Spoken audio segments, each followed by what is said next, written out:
The numbers grow and they grow. Undocumented migrants arriving in the U.S. along its southern border. These pictures are from last month when 88 of them were found hidden inside that truck north of Brownsville, Texas. This week in San Antonio, they found more than 50 in this truck. And in a so-called stash house, another 62. The monthly count along the border gets into the many thousands. But what's new is what's happening once they're caught. Indeed, as demonstrators in Washington underline in angry protest, families are being torn apart. Children, babies are being ripped away from their mother's arms.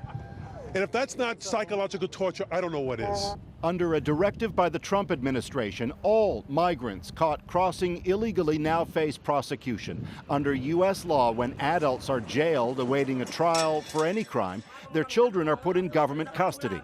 In Texas, where courtrooms are now packed with migrants, many who'd come with their children, horror stories abound.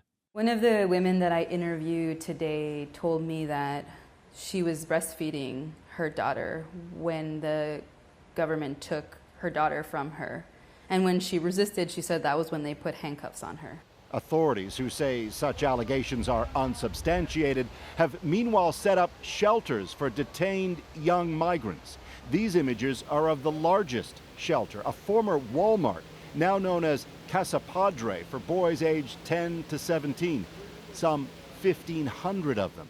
I don't think that this represents the values of the American people.